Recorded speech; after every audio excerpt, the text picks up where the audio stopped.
La partie continentale de la Chine a pris une nouvelle mesure pour contrer les soi-disant forces d'indépendance de Taïwan.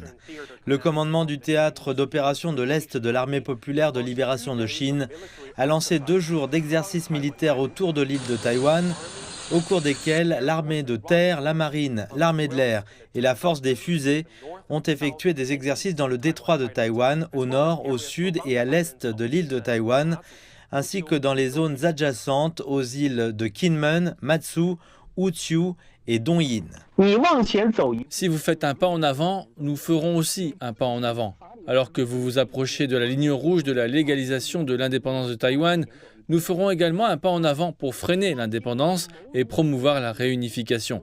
Lorsque les remarques de Lai Ching-te se transformeront en actions concrètes, nous pourrons attendre de voir ce que fera l'armée populaire de libération. Les exercices se concentrent sur les patrouilles conjointes de préparation au combat mer-air, la prise de contrôle conjointe de l'ensemble du champ de bataille et les frappes de précision conjointes sur des cibles clés. Ils impliquent la patrouille de navires et d'avions se rapprochant des zones autour de l'île de Taïwan et des opérations intégrées à l'intérieur et à l'extérieur de la chaîne insulaire. Le commandement du théâtre affirme que les exercices représentent une punition sévère pour les actes séparatistes. Nous devons affirmer clairement notre position solennelle selon laquelle nous ne tolérerons jamais les forces séparatistes de l'indépendance de Taïwan. Toutes les mesures que nous prenons sont raisonnables, nécessaires et inévitables.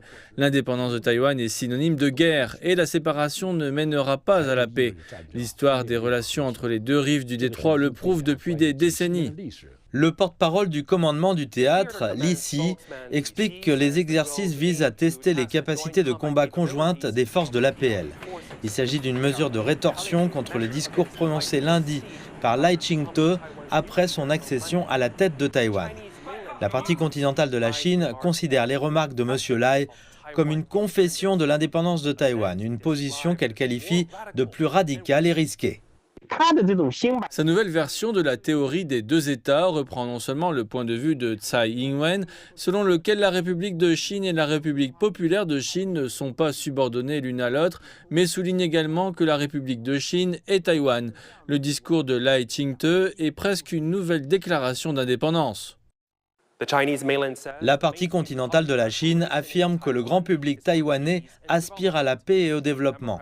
Le discours séparatiste de l'autorité du Parti démocrate progressiste met en péril la stabilité dans le détroit de Taïwan.